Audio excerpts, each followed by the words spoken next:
Hello, everybody. Welcome to a three-round mock draft. But if you guys want to stick around just for the first or just for the second or all three, go ahead and do either. It does not matter to me, but I'll be giving you guys my insight on every pick and kind of just what I feel like. And to disclose this before we get started, I'm not a players guy, I'm more of a team guy, so I'm more about the team's needs, position, and whatnot, other than the players' film breakdown and talent. I've heard a lot of things on each and every single one of these players. So let's head right into this mock draft. Number one overall is still up in debate here, but I've heard Bryce Young is the guy. I've heard CJ Stroud is the guy. Also, Bryce Young is QB1 for a lot of people on a lot of people's boards, but I've just heard that CJ Stroud fits a little bit better with the Carolina Panthers. That all being said, Bryce Young being QB1 probably on a majority of boards, but CJ Stroud just ends up being the better fit for the coaching staff and position that Carolina will probably have around him. Here at number two, this pick gets pretty easy. Bryce Young should be a phenomenal quarterback. A lot of people like the talent, but I can guarantee you coaches will have sleepless nights wondering if he can make it 17 weeks, or I guess 18 weeks healthy. So, gotta be looking out for that as time goes on. And Bryce Young, who knows, he can get hurt once and it could be his thumb on his non-throwing hand in his career. So it is what it is. Here at number three, if I were doing trades, this would definitely be a trade down spot, either with Indianapolis.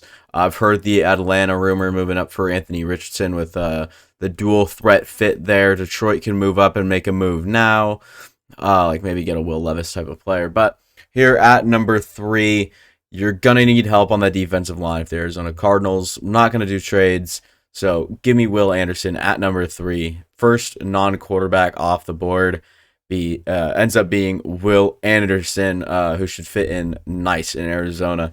Here at number four, if you are the Indianapolis Colts, you've got a few options, whether it is Will Levis or Anthony Richardson. Lamar Jackson has,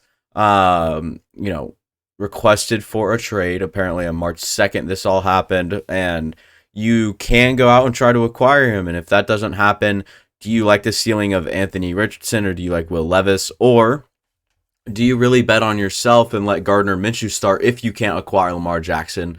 Or if you can acquire Lamar Jackson, you move on with him. But at this spot, for me, it is going to be Anthony Richardson at number four. And Seattle here with, Jalen Carter and Tyree Wilson still on the board, even with Christian Gonzalez. I don't know why this is so far out of the realm of possibility for people. You have Tyreek Woolen. Who else do you have there? You lost, I think it was Sidney Jones that's there. He just signed somewhere else, and so you're losing corner pieces. You have Kobe Bryant there. If you feel like you don't like Jalen Carter, and his personality issues or personal issues that he may or may not have off the field, or do you like Tyree Wilson as a prospect? If you don't like either of these guys to be on your team, Christian Gonzalez and Devin Witherspoon are sitting right there on the board. I'm not saying it's hard to, it's not hard to, evaluate these guys. I'm not saying it's a hard decision, but it's all down to what do you think is going to happen. This is a predictive mock draft here, so we're going to have to try to really take some realism into it. And I think that is going to be Tyree Wilson at pick number five. As of now, I think this is how the draft order would fall. And then here at number six, if there's anyone that can straighten out Jalen Carter with his alleged personal issues on and off the field, or just off the field, I've heard plenty of things about Jalen Carter, but if there's one guy that can shape him into one of the best players in the league, it is going to be Dan Campbell. Jalen Carter off the board at number six to play interior defensive lineman for the Detroit Lions. Here at number seven, with Will Levis still floating around, I think that pick is just done ASAP. I think that he can develop behind Jimmy G for a year, maybe even step in later this season, and maybe see if you like what you see. Here at number eight, this is probably going to be a corner for me. It's not crazy at all. AJ Terrell, you have on roster once again. I'm sure you have at least another guy, but it wouldn't hurt to have someone on the other side of him. Next best edge guy is probably Van Ness, and then probably Miles Murphy. So if you want to look at edge here, maybe Nolan Smith's in play. I don't think that's the case. Give me Christian Gonzalez at pick number 8 off the board to the Atlanta Falcons. And then we had the infamous trade down from Chicago. So they were at the number 1 overall spot, traded with Carolina to trade all the way down to number 9. Seen this pick a few times. I think Paris Johnson Jr. could easily fall off the board here, but I don't know. It's a tough pick. So for me, it's probably between Paris Johnson and Peter Skoronski. I think Johnson has just clearly moved up in this class over Peter Skoronski. Give me Paris Johnson at number 9. I'm not going to argue with you Bears fans in the comments. I know I've gotten a few comments on that one. So pick at number 9, Paris Johnson. And then at number 10, you can pick Bijan Robinson. I've done it before. I got some lashback for that one as well, some backlash as well. So Devin Witherspoon on the board, Joey Porter, Myles Murphy. But Lucas Van Ness really strikes my interest here and really strikes my eye or strikes the whatever. I like him at the spot. I think it's a great player for this Philadelphia Eagles squad. I think that I can't imagine how well this defense is going to look here in 2 or 3 years' time if you can develop a guy like Lucas Van Ness exactly how you want to. So it's pretty crazy. And then the consensus pick at the spot just seems to be Jackson Smith and Jigba now. Why? I don't know. I don't know what happened to that. But yeah, I guess makes a lot of sense. I mean, if you want to take Peter Skoronski here, you can start a little run on tackle like we have in the earlier stages where we go tackle, tackle, and tackle, or tackle, receiver, tackle, tackle. There's just a lot of different scenarios that could happen. But here at number 11 with Jackson Smith and Jigba on the board, to pair him up with a guy like Treylon Burks, who could also play the slot, but JSN will really play the slot, exactly how you want it to be played. And here at number 12, another really tough pick. Here at number 12, you need to beef up that defensive line. You could use another player that's good opposite of Jerry Hughes, who's just like, how old is Jerry Hughes now? He's freaking ancient. I think he's entering like the age 33 season. It's crazy. I think Myles Murphy is probably the pick here. You can go Peter Skoronski, but I don't really see it. You can find inside value. Maybe you can get a center or a guard later with a guy like Osiris Torrence, Steve Avila, who I'm actually I like a lot. Joe Tippmann down the board. Whippler's pretty good. I love Andrew Voorhees. Unfortunately, tore his knee up pretty good. And then Cody Mock, I don't know why he's looking at the interior offensive line. I've seen him more as a tackle. I don't know what's going on with that. But at number 12, I think it'll be Myles Murphy off the board. You just need to address defensive line. It's definitely a trade down spot if anyone's looking to trade up. And then this right here will leave Peter Skoronski on the board for the New York Jets. And then here with New England at number 14, a lot of different ways you can go here. So I've probably got like 3 guys in mind, and that's probably Devin Witherspoon, Broderick Jones, and Quentin Johnston, or just those 3 positions. Maybe address offensive tackle if you want to like take Darnell Wright and do the most Patriots thing ever, or you want to go like Devin Witherspoon, Joey Porter, or you want to take one of the receivers off the board. Now you can go ahead and do that as well. You get Boo Boo Smith-Schuster, so I don't really know if you want Quentin Johnston. It's not the same type of player, but you might want another archetype in there. But Devin Witherspoon at number 8, it just makes too much sense. It's really good pick. It's really good value. At number 14, give me Devin Witherspoon to the New England Patriots. At number 15, once again, I mean, there's about 20 different ways you can go here.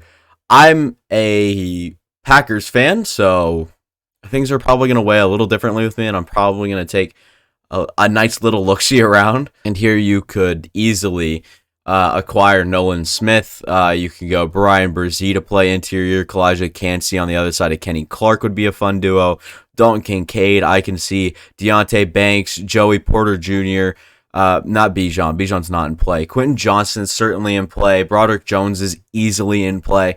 Like I said, there is so many different ways you can go about this pick, and it's so tough to just pick one of these guys to fit best with your team. I think Broderick Jones is someone I'm highly interested in.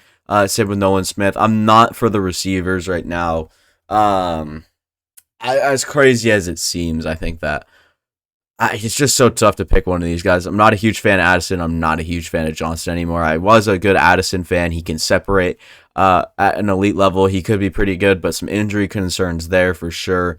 But But yeah, I'm really considering Kancey even at this spot. Just the way that he can, just the way that he can get past some interior offensive linemen with Kenny Clark on the other side of him could be quite dangerous. But Nolan Smith, I've drafted here before. People called me crazy. Broderick Jones would be a fun pick. Joey Porter is kind of in play. You have Rasul Douglas, who's getting a little bit older. Eric Stokes isn't quite the same player, and obviously you have Jair Alexander, who's a little undersized to get that true like lengthy Joey Porter type player to develop, as a cornerback 2 or 3 for a while wouldn't be the worst option. But give me Broderick Jones at number 15. It's crazy. I know you could go multiple different ways, but Zach Tom and Yosh Nijman or whatever his name is probably isn't going to suit it for you at tackle. So we'll go ahead and just draft Broderick Jones, a monster of a human being. Let him kind of learn the position there in the NFL. Wouldn't be the worst thing in the world. And at number 16, and yeah, you can also learn from David Bakhtiari. That I like that a lot. But at number 16, Washington Commanders on the board. This pick just made itself. Joey Porter Jr. off the board to the Washington Commanders. Pittsburgh at number 17 now. Another position here where you can go with just about anyone, and I would not be surprised. And here you could definitely take a traditional nose tackle in Bryan Bresee. I like the corners on the board. I think Deonte Banks probably goes a little higher than 26 all the way down here. Darnell Wright could even be in play for you, but I think that they've used too many good, like Nate Herbig, like just guys like that. It is just what they have on roster. I don't think you really need to address it now when you have a pick at 32 and you can get one of those later guys for sure. But at the spot, I can probably see Bryan Bresee, Kancey, Deonte Banks, Brian Branch, just kind of going through some scenarios here, and Darnell Wright, obviously. But at this spot, you're going to need corner. Pat Pete's not going to be alive forever. I mean, Ahkello Witherspoon's probably your next best guy, and you probably have like one more on roster. Give me Deonte Banks, true size, great athleticism to play the boundary for you. Supposedly a really good cover corner to come in and play as well. So a guy with a lot of tools, traits, whatnot, length, speed, everything. Get Deonte Banks at number 17. Pretty stealing dealing, if you're asking me. At number 18, player of the draft that has fallen for me is Nolan Smith. I know Bijan's still here, and you can certainly draft Bijan at this spot. I don't think it would surprise me personally, but I'm sure some of you guys would have something to say about it. But Nolan Smith being on the board here is good. You can probably get a corner at number 48, depending on who it is. Manny Forbes, Clark Phillips, Tyreek Stevenson. I don't think that these two will be on the board. Emmanuel Forbes might fall due to size concerns, but for me, at the spot, Nolan Smith, number 18. You get Jalen Carter and Nolan Smith. It is an incredible way to draft. If you draft even close to this, if you get two players as talented as them, Georgia teammates, it would be phenomenal. And here at the spot, you're gonna have to go Darnell Wright, tackle out of Tennessee, number 19 overall pick. It's just the defense or offensive line isn't the same as it used to be. I've seen Anton Harrison go here. I've seen Darnell Wright go here. I've seen a few other scenarios kind of run through and whatnot, but not the case here. At number 20 on the board, though, Seattle Seahawks. Definitely a trade down spot, but Bryan Bresee and Kancey are both still on the board, and that is something you've definitely got to consider. Also, both receivers still on the board.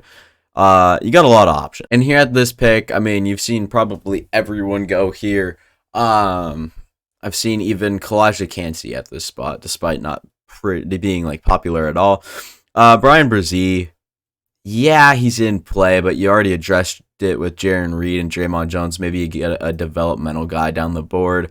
Siaka Ika, Javon Dexter, Carl Brooks to kind of just come in and develop at the spot while not playing too major of a role. And you could bring in a receiver to help the receiving core immediately.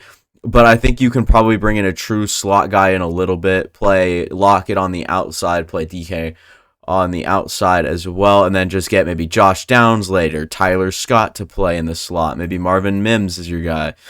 Not exactly the slot archetype that we see in this draft all the time, but at the spot, I'm going to have to go Cyrus Torrence on the board. Solid player.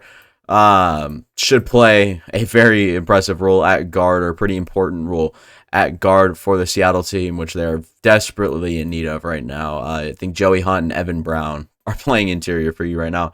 That is not exactly the dream. At 20, you address that, get Osiris Torrence, and then we move on to 21 with the Chargers, where we've literally seen everything.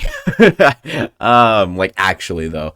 At this spot, I think Addison's very well in play. I think Kancey very well in play. I think Brian Brzee very well in play. Quentin Johnston, sure. But do you really want Keenan Allen? Do you want Mike Williams and Quentin Johnston? It's crazy with Josh Palmer there as well. Or do you want someone that can separate a little bit more, like Jordan Addison? Maybe an after-the-catch guy like Quentin Johnston does pique your interest and whatnot. But I think that Jordan Addison can really develop into a better player one day, and especially in a system like this with Justin Herbert throwing to him with elite timing and accuracy. Give me Jordan Addison at the number 21 overall spot. I think that is very well warranted. I think that teams will like him maybe a little bit better than the general consensus, and Quentin Johnston just continues to fall. Bijan's not off the board yet. It can change here at 22 for sure. So maybe Cam Smith or Keely Ringo, even Emmanuel Forbes at this spot is some players you want to go with, but Quentin Johnston on the board, even Bijan on the board at this spot is just too interesting to keep up. You did get Nelson Aguilar, but let's be real, I don't really think that he's your guy. I think you only paid him up to $6.5 million, which he probably will play a role depending on what it is, maybe a rotational boundary guy. But if you bring in Quentin Johnston, I think that can kind of set the tone for your team, and I think that that's just a good addition. I think that could really work out. Now here, Hendon Hooker, Daniel Jeremiah's mock draft, I don't mind that, actually. As crazy as that might sound to some people, you have other needs, though. I'm going to explore this pick for sure. I think you really got screwed here if you're the Minnesota Vikings. I mean, your next best receiver under Jay Jettas is KJ Osborne. With Addison and Johnston just falling off the board here, it's very tough to look at Minnesota and kind of, what do they do? Do you want to take a receiver now? Do you want to wait on maybe a Hyatt? At number 87 they pick next. You might have to trade back up. But at the spot, you have to address your needs with a good player and what could be a good player in Zay Flowers, who's going to have an opportunity. He definitely won't be limited on snaps. He'll definitely play wide receiver 2 or 3 in his first season, depending on how he plays. We'll kind of monitor how that goes on over the year. And then at number 24 with Jacksonville here on the board. Probably a Brian Branch landing spot, but a lot of other things in play. Obviously, tight end. I can see corner. You released Shaq Griffin. I think you lost another one in free agency. So you could do a majority of things here. Brian Brzee on the board is also quite intriguing, but this spot is probably between 3 people for me. That's Brian Branch, Michael Mayer, and Brian Brzee. Brian Branch has just improved that secondary immensely. So that all being said, give me Brian Branch. Really good college football player. Alabama's safety / slot corner. Play in the league probably as one of the two, if I had to guess. Probably slot corner, though. At number 25, majority of different things you could do here for sure. Maybe even guards on the board with someone down the board. Maybe in... Wow, we're going to reach far down the board. John Michael Schmitz. Steve Avila. I really love Steve Avila. Kind of a sleeper lineman I've heard a lot about. So Avila on this spot. I've seen Tippmann. I think that is Daniel Jeremiah's mock draft, because that was pretty surprising, but you never can doubt Daniel Jeremiah for sure. All the way around, though, got a really good... look here at 25. You got a really good spot. It's a trade down spot with multiple corners on the board. Maybe Brian Brzee and Kancey both still being on the board is kind of an iffy spot at this, but I don't know what to really do here. Yeah, I think that we're going to have to. This is definitely a trade down spot, but I just looked at the depth chart, and you're lacking so much on this offensive line. Give me Steve Avila, TCU, guard / center versatility at this spot at number 25.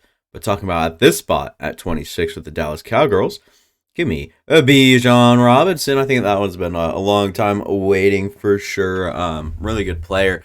you're getting maybe one of the best in the class. Falls to you at 26. Good value, good everything. Moving on. At this spot here, you probably have multiple different ways you want to go. But which way do you really need to go as a contender? How do you got to look at this as a winner? Who are you going to look at this like pick that's going to have an instant impact on your offense and or defense? You can maybe use some help inside. Do you want to go Bryan Bresee or a guy with a lot of tools with Kancey? I think you probably like the Bryan Bresee floor a little bit more, even though Kancey does have some good talent, but you worry about his size and just as a few other things. But here at 28, Bengals have their pick at tight end. I think that is probably their top need as a team. You brought on Orlando Brown. You have a lot of good corners. Safeties are good, even though you lose Jesse Bates. So what do you... And Von Bell. Ooh, they lost both their safeties. So they have a pick at number 60. You'll be able to address at least one of those spots. But at this spot, do you want to go Antonio Johnston out of Texas A&M or like Sidney Brown here? I don't know what you want to do, but I think that you got to address something that could help Joey B out. And I'm going to take Dalton Kincaid at number 28. I think, is he the first tight end off the board? I don't know. But Darnell Washington is someone that's been severely underrated during this process. He looks like, he's up there for the conversation for best in the class, especially with ceiling. He might actually have the highest ceiling in the class here. This pick always just kind of works for me. I don't know why or how it always kind of funnels down to this, but Kancey, just a good fit to the Saints, I guess. Yeah, you look at him, he's the only one suggested, only one outlined. I wasn't even going to scroll down. I like Kancey to the New Orleans Saints, but continuously happens to me. But Kancey seems to be a better player, seems to be liked by the league, so might have to start mocking him a little bit higher, maybe do a little bit of research on him, maybe try to motivate myself to like him a little bit more, but just size concerns, playing 280 on the interior isn't always the best, but you never know. You can gain, lose weight like crazy. But yeah, I've mocked Keely Ringo at the spot here at 30. A lot of people get mad at that, and so I might do it again, but not likely. You brought on Rashad Penny. You have Kenneth Gainwell and Boston Scott, but you could address running back and get Jahmyr Gibbs, perhaps one of the best in the class, has the ceiling to maybe be better than Bijan in the long run, especially as a receiver. Jahmyr Gibbs could really be explosive alongside Rashad Penny. I feel like I'm forgetting someone, though. No, I'm not forgetting anyone, and I don't know if you really like Rashad Penny that well or how much you like Kenneth Gainwell after he was playing really solid in the playoffs and at the end of last year, but give me Jahmyr Gibbs at number 30. Love the player, love the ceiling, love the receiver, love the situation. I like the two-back system you can have with Rashad Penny if he works out in his, I think, one-year deal with the Philadelphia Eagles after the loss of Miles Sanders. I think you get an elite gadget guy in Jahmyr Gibbs that can perhaps overdo the old Miles Sanders role, but we'll have to see how that kind of ages here at number 31 as we get towards the end of the first round with this last pick in it, technically. I've seen too many different things here. Will McDonald, I've seen probably the most. I like the tools of Ndike Uzama. I like Adetomiwa Adebawore. BJ Ojolari is always underrated. Another solid player, I think. Keon White at this spot wouldn't be out of this world, but at this spot, give me Will McDonald IV, I believe. So, not really high up there on my Roman numerals reading, but if I'm not mistaken, that is 4, and I could look like an absolute dipshit right now, but it is what it is. It's always fun to do that. Here, if you're the Steelers, at number 32, Samalo, I think you got, it's one of those guys, I don't think that he's your guy long-term. I think you could still use someone on that defense or offensive line. Anton Harrison is a good player. I think he can click off the board at this spot. Anton Harrison at number 32, a.k.a. second round pick number 1. And this ends up actually being whatever. It's a twisted system. Twisted system for sure. But Houston Texans on the board here at number 33.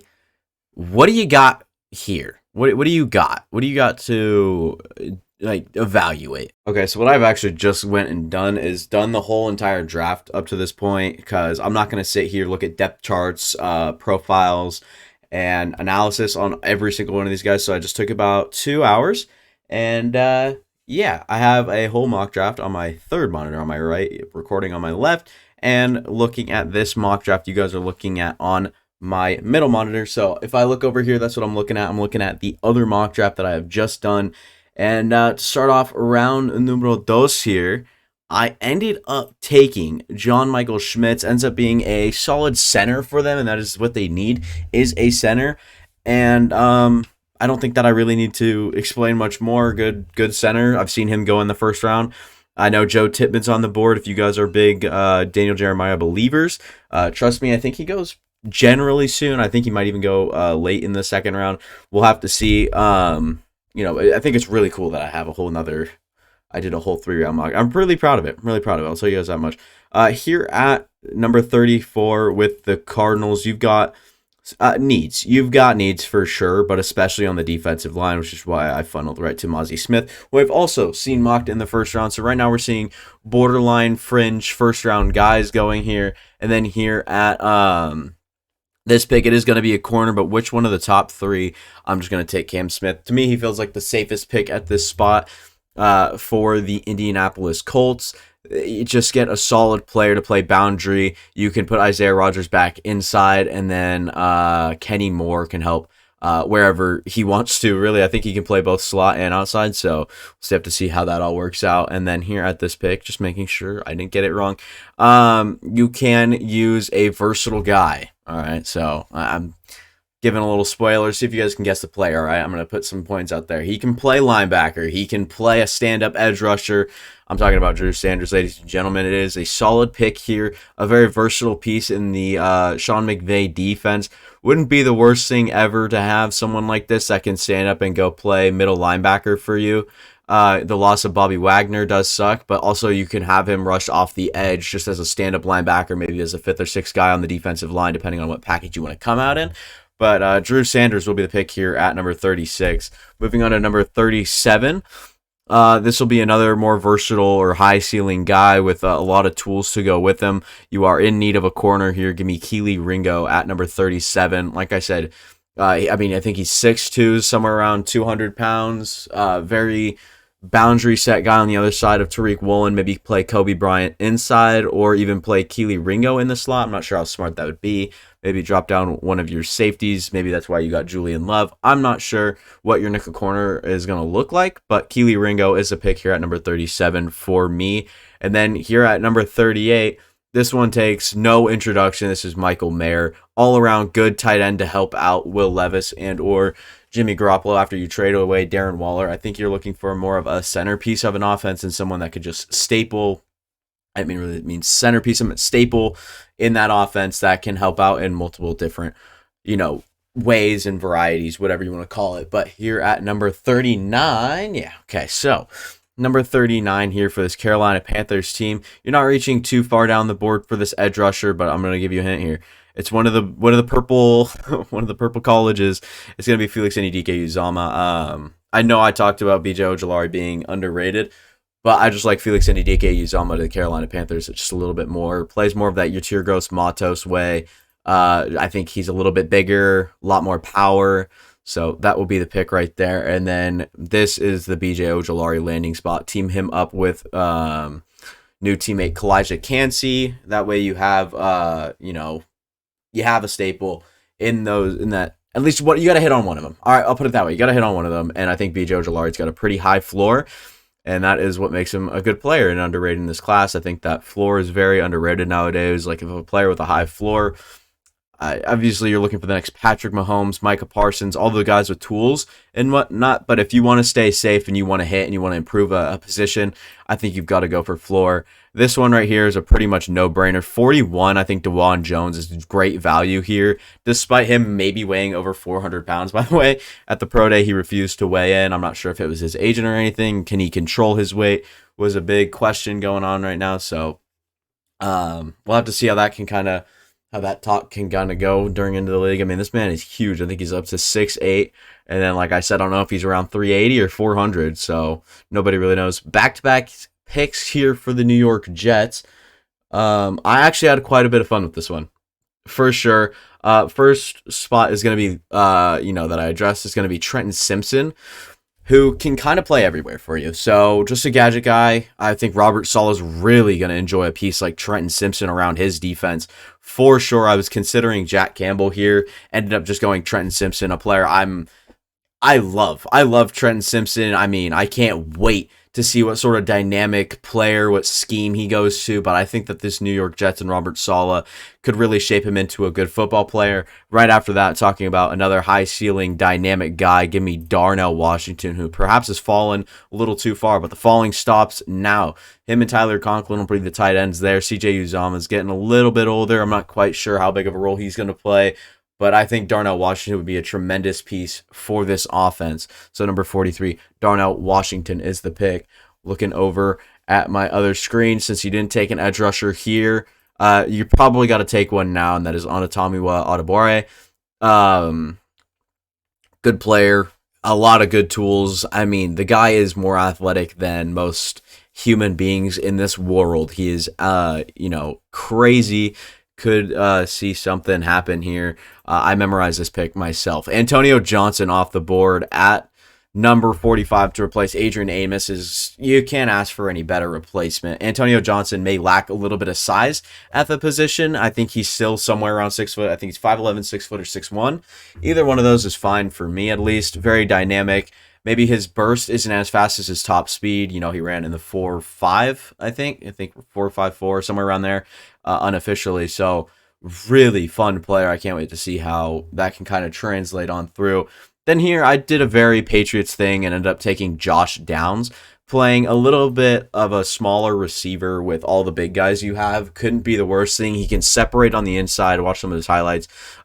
Fan of Josh Downs for sure, and I think that he is 46 worthy as Jalen Hyatt continues to stay on the board at this spot. And some of you guys might think that that's a little bit crazy and whatnot, but me personally, I think that it is perfectly fine. Commanders' desperate need for a tight end after a decline from maybe Logan Thomas. You want to say maybe a decline. I'm going to go Luke Musgrave here. I've seen Laporta drafted over Musgrave countless amount of times now. I'm just not ready to do that. Musgrave will be the pick. Oregon State tight end off the board to Washington, just filling a need with a good player. I think that's all that really needs to be said about that pick. And then right here, it is going to be Manny Forbes from Mississippi State. Like I said, may struggle with a little bit of some weight concerns, but luckily for him, he's got time. Cam Sutton and Emmanuel Mosley were signed over free agency period. Emmanuel Forbes has got time to put some weight on, maybe play a little bit of a smaller role to start out with, and see if he can really develop into a player that, he could be. I mean, he could be a good player, but he can also kind of flop. It is what it is. We'll go ahead and look on over to this next pick where I have Keanu Benton, Wisconsin's product from the inside.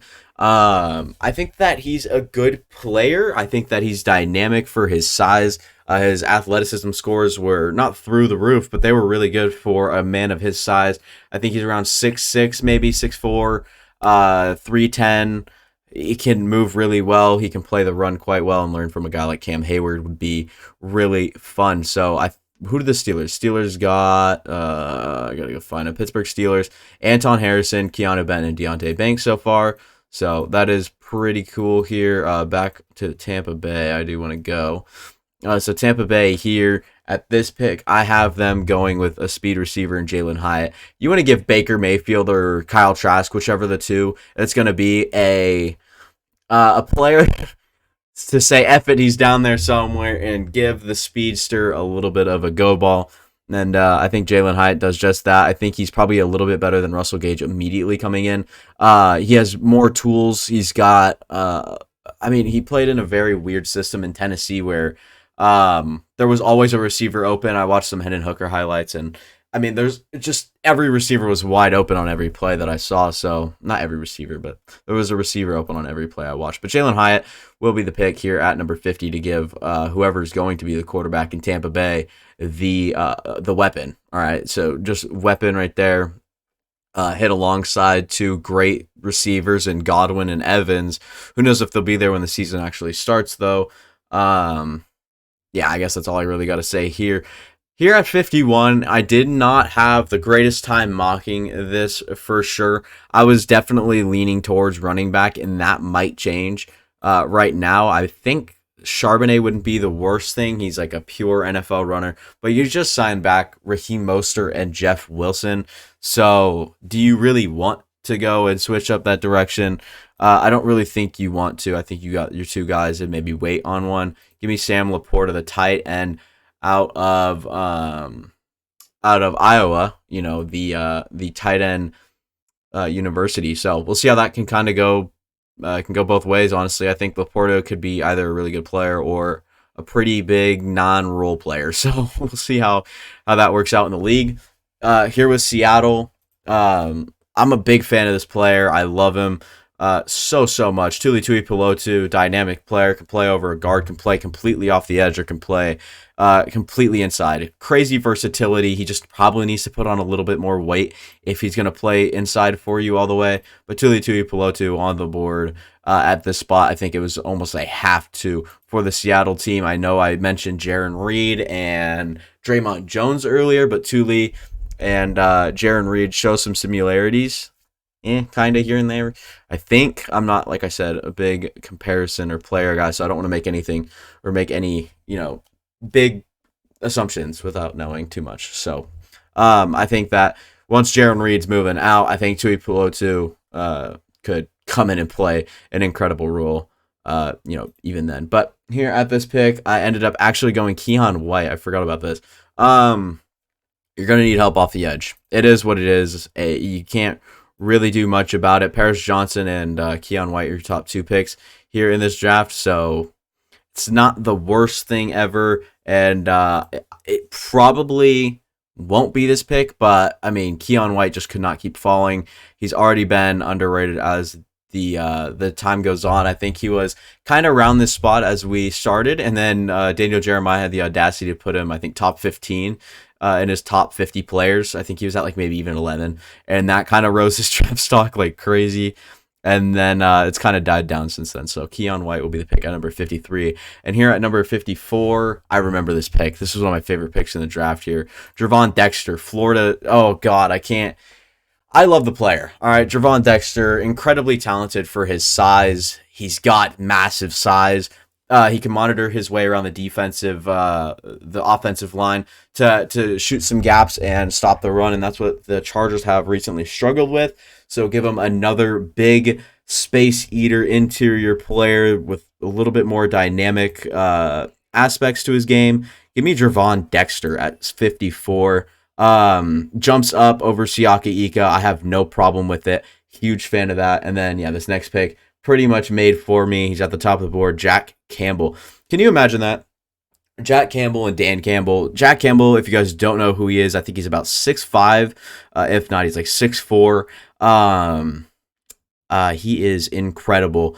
With elite size, I think he ran really well. I'm not sure about his shuttle. I'm going to go check it real quick. So, at 6'5", 250, 31-inch arms, almost 32, basically 32, 74 production, and then look at this. Number 1 on the athleticism score in the combine. Total score, 3rd overall. Crazy. Here's his numbers right here. You guys can pause the video and look at this right here, but crazy stuff. Jack Campbell will be a phenomenal player at the next level. I don't think that comes with any questions. Here at this spot, like I mentioned earlier, we talked about Joe Tippmann. He will be the draft pick here for the Jaguars. We'll go back to them. They got Brian Branch earlier, and they're going to address offensive line Joe Tippmann now. Why are you doing this? They don't need that. Well, listen, all right, I'm going to do whatever the hell it is I want to do. I think that they could use some interior linemen, and I think that Joe Tippmann was just sitting there after watching Daniel Jeremiah put him pretty high. I think he raises over my board. And we're going to talk about the New York Giants, who got a similar player in Steve Avila with guard center versatility. They actually, and I like this pick a lot too. Right here, you'd think maybe Clark Phillips off the board, but no, they need that true boundary with size, and that's Tariq Stevenson, another player with extreme talent. Can't wait to see how he can kind of translate to the next level as well. I mean, it's weird. I've seen him mocked inside the first round. I've seen him at the early second. I've seen him probably in the late second to early third range. So really intriguing player. See where he will go. And with this Dallas Cowboys pick, I did just take another rank as well. Watched a few episodes of Seinfeld. I don't know why that's relevant here, but gotta get back in the video mood here. Cody Mock will be the pick here. Apparently he does play guard, but he's listed at tackle in some places and guard in others, so I really couldn't tell you. It is what it is. Here at 59, Buffalo Bills find themselves on the clock. You lose Tremaine Edmonds, which is pretty huge at linebacker. So to fill that hole, obviously it won't probably be quite as good. But Dayan Henley can come in and play linebacker for you. He's a little bit, I think, more elusive, athletic. I haven't really read into Dayan Henley too much. So maybe I'll have to do that soon. But Dayan Henley, I'm pretty sure he's a little undersized, a little lightweight. So he can move around the defense quite well. Here at this next pick will be one of the first running backs other than Jahmyr Gibbs or Bijan Robinson off the board. It'll be Zach Charbonnet to come in and play behind Joe Mixon. Charbonnet isn't the fastest. He's not really going to threaten anything, but he's just a good runner. So we'll see how that translates into the league. Of course, Bears need help on the defensive line. There's one sitting right here in Siaka Ika, where we're going to have to take Siaka Ika at that spot. Bears address the defensive line and offensive line game. Paris Johnson Jr. I don't really see an issue with it. Headed to the Philadelphia Eagles pick. This team, they're all about their defensive players and whatnot. And there is one incredibly versatile. What can this guy not do? Derek Hall. If you want, he could probably play middle linebacker for you. He's very athletic. He moves so well. Derek Hall definitely helped his cause at the at the draft combine, and I'll definitely take Derek Hall with this pick at Philadelphia. I'd love to see how they can get really, really different with him and Van Ness now, and then they address Jahmyr Gibbs here at 63. One definitely stuck out with like a sore thumb here. It was Matthew Bergeron. I think that had to be the pick here. If a player of that caliber is this far down the board, and you don't necessarily need right tackle, but you could definitely address it here in the second round. I don't think you're going to regret it one bit. Headed into the first pick of the third round, or if you want to call it the last pick of the second round in this little mock here, because they don't really count the forfeited pick from Miami. So, yeah, Chicago on the board. They're going to need a cornerback behind Kyler Gordon. They're also going to need a cornerback behind Jalen Johnson, who might have actually recently re-signed, but contract could be up soon. Kyler Gordon's still on that rookie contract. I understand. I think you have Michael Ojemudia. You have all of those guys. But with Kirk Phillips still on the board, I think that you can get tremendous value, actually, at 64. And then you guys are seeing the fall of Isaiah Foskey. That happens no more. Foskey off the board. They've definitely done well at addressing that edge. Houston will go to them. Bryce Young off the board, of course, at number 2. And then at number 12, you take Myles Murphy. Totally different player than Isaiah Foskey. Isaiah Foskey plays a lot lighter, quicker, agile. Murphy, he's got some tools and whatnot, and maybe you can put those to use. But I think that you're adjusting your needs while getting talent on the board. And a guy like Isaiah Foskey falling to 65, I'm not going to say it's unlikely, but it's a really good pick here for the Houston Texans in my mind. Speaking about defensive linemen and addressing your needs, you get Will Anderson and Mozzie Smith with the first 2 picks if you are the Arizona Cardinals. Then this one, it's going to have to be Julius Brents. You lose Byron Murphy in free agency. You just need corner. I think it's going without said, whatever. It can go without being said. Julius Brents, just 6'4", I think.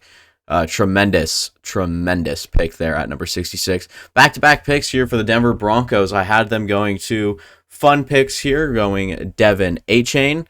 And then we'll scroll down the board into one of my favorite players in the whole entire draft is Zach Harrison. So you get both Devin Achane and Zach Harrison. You didn't really have anyone behind Javonte Williams. Now with Melvin Gordon gone, Mike Boone's gone. So So Devin Achane can come in and play kind of a speedster second. You can run a 1-2 there if Achane works out well. And then Zach Harrison, you just get some juice off the edge. And I think that is a spark on this defense for sure.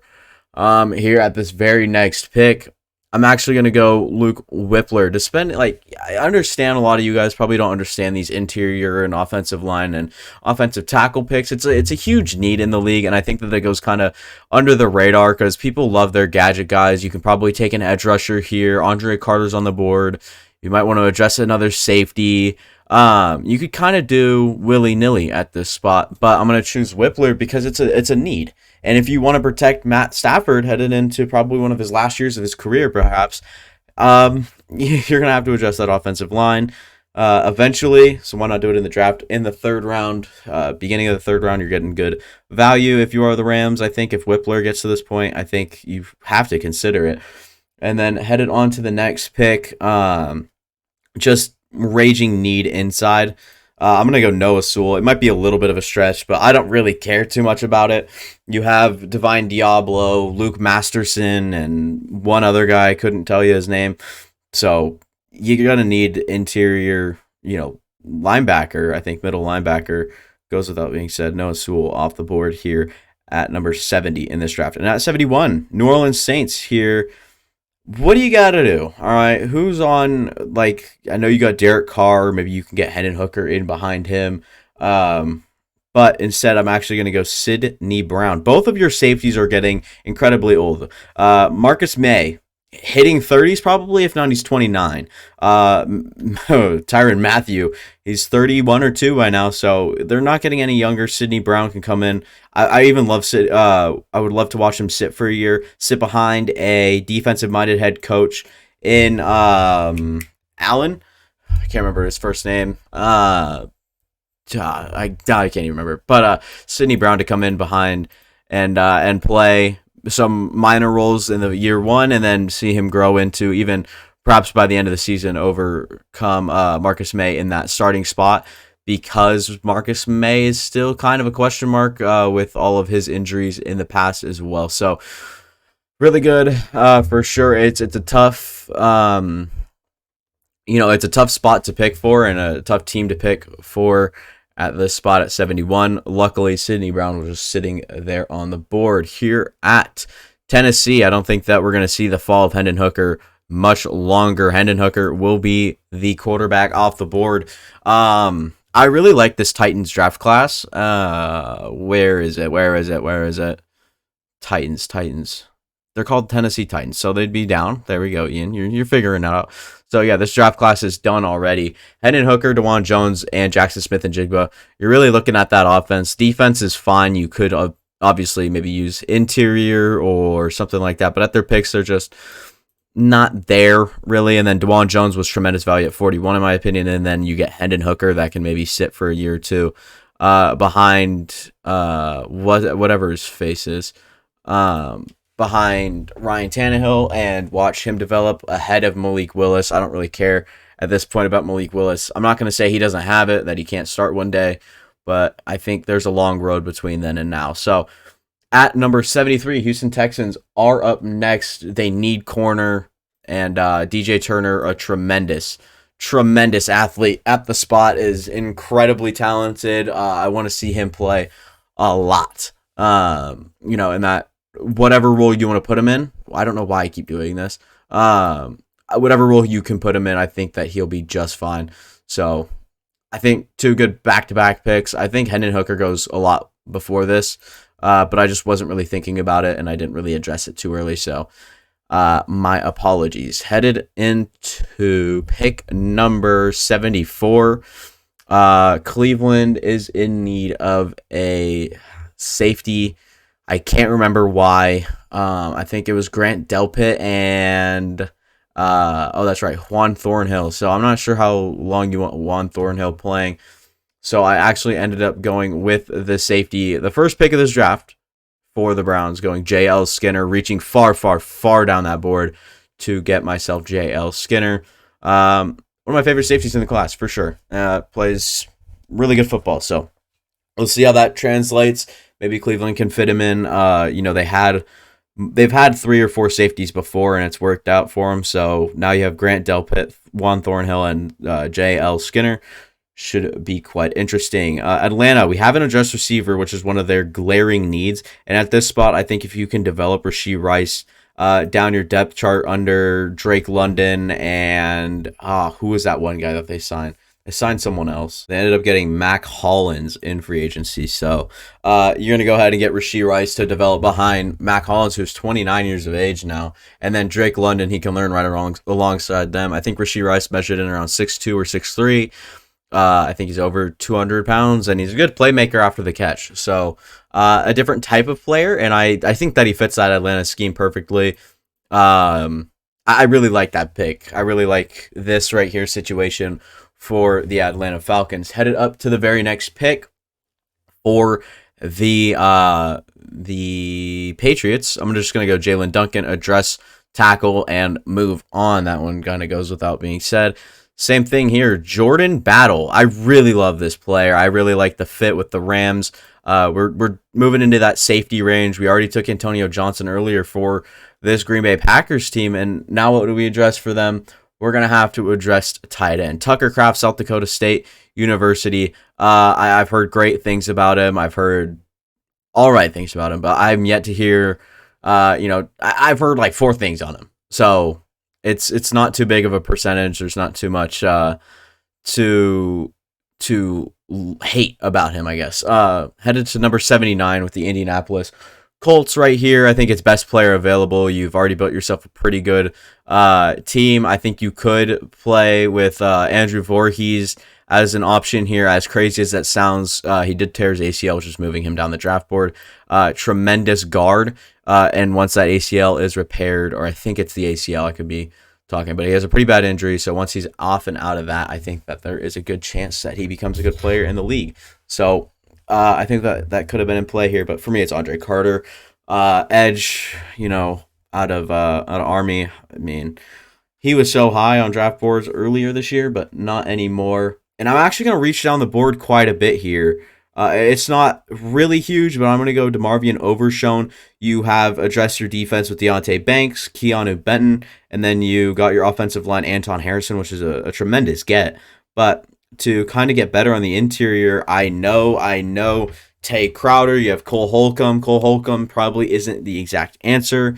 Give me DeMarvion Overshown at number 880. I think he's a converted DB with tremendous athleticism. I can't wait to see kind of him as a player develop through the time. I don't think he'll start immediately, but I think that he'll definitely move into a starting spot at some point soon after drafted. So, I mean, all depends on where he goes, landing spot, where he goes, if it's in the 4th round or whatnot.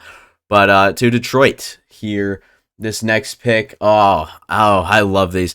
I'm making a strong case here for players that I like, and another player that I love at this spot that is a tremendous reach is Darius Rush at this spot, the other South Carolina corner. I think he's around 5'11". He's still really good. I'm going to play Rush. I mean, this is a good card. He can develop behind, some of these other guys. Detroit Lions right here. You get Manuel Forbes earlier, and you can get Darius Rush to eventually step up and play for you at number 81. Big guy. I can't wait to see how they draft with all these top picks. So I don't know why I just went to the Lions. I want to go to Tampa Bay Buccaneers, where we have Darnell Wright, Jalen Hyatt, who went to him earlier. I forgot about that one. And then you do need corner. It just goes without saying. Eli Ricks continues to be on the board. Give me Eli Ricks at number 82. Moving on to Seattle at number 83. We hadn't addressed receiver yet. Tuli Pelosi was their last pick off the board. Here we are 31 picks later, giving Tyler Scott to the Seattle Seahawks. I like the landing spot. He's basically Tyler Lockett. A little bit more size, though, and a little bit more upside, even. Maybe not. He won't probably be quite as good as Tyler Lockett, but I think Tyler Scott, depending on how well he can learn, depending on a lot of different things, he could possibly one day be the player that Tyler Lockett is.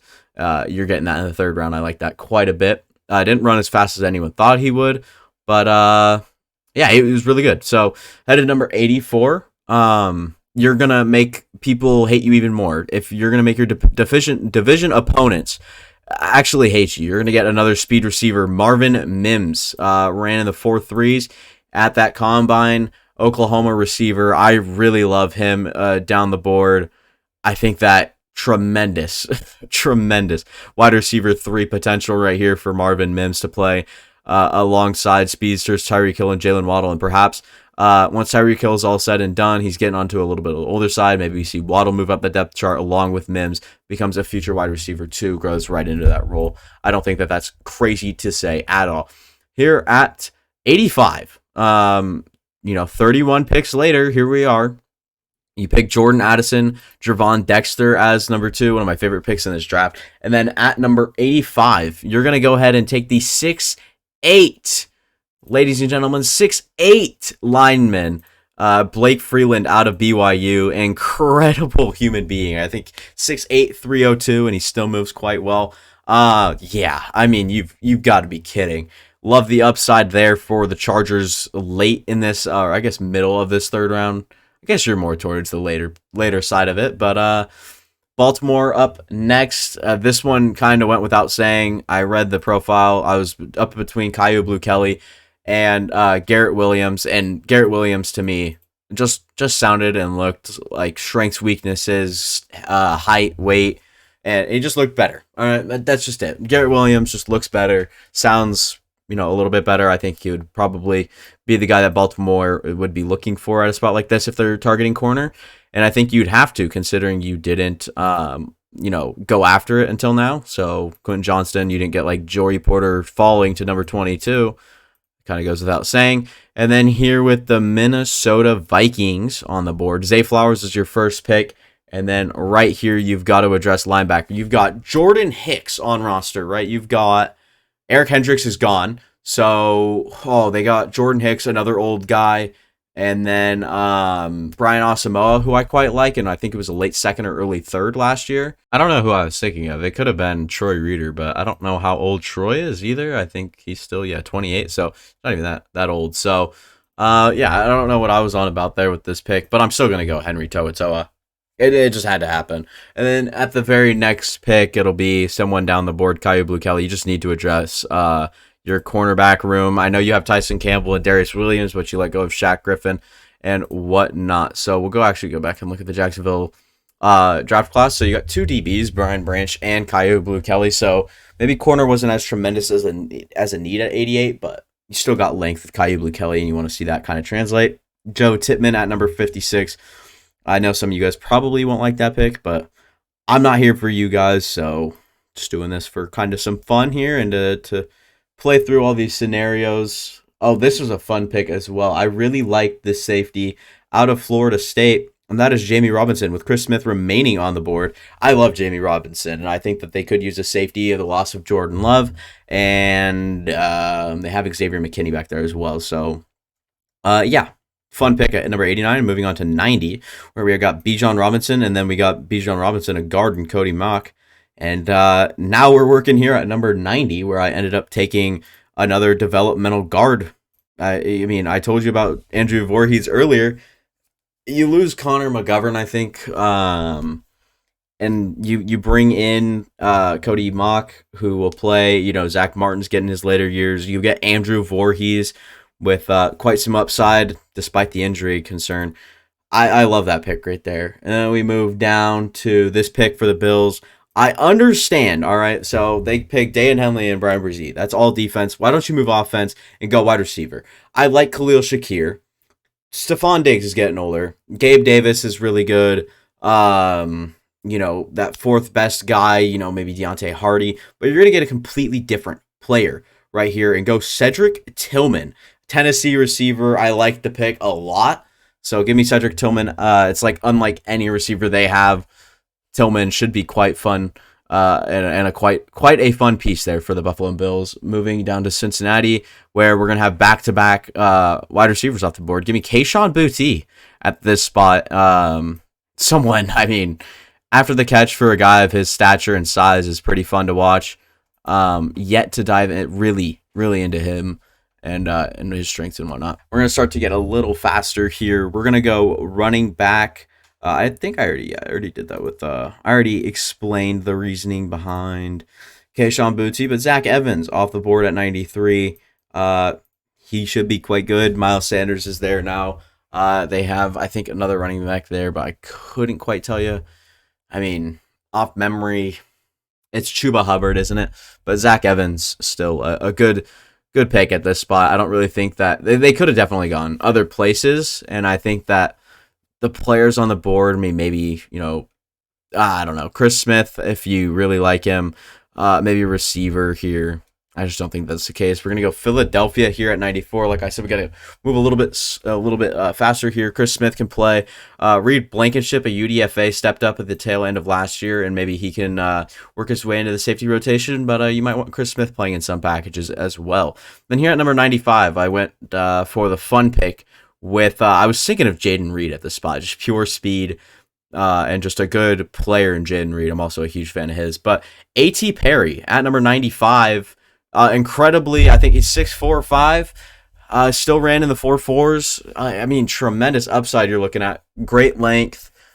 Catch radius has got to be high. And then you don't really have to worry about kind of some of his like tracking issues or like whatever when you have such an accurate quarterback in Patrick Mahomes to feed A.T. Perry the ball. Once again, I know you have these other guys, but Marquez Valdez-Scantling, how much longer is he going to be there? And then Kadarius Toney and Sky Moore are the only two other maybe notable names. Justin Ross down the board. They have John Ross. So I'm not sure how much that really matters at this point. But looking at this Arizona draft board so far, you got Will Anderson, Mozzie Smith, Julius Brents, and now you're looking at someone else. I mean, all these are A-plus picks at the spot from this NFL Mock Draft Database Simulator. They all graded these A-plus picks, so obviously they're all players that they love here. And I'm going to go ahead and go running back Tyjae Spears out of Tulane. He's a good counterpart to James Conner. I think that those two would work really well in the same backfield.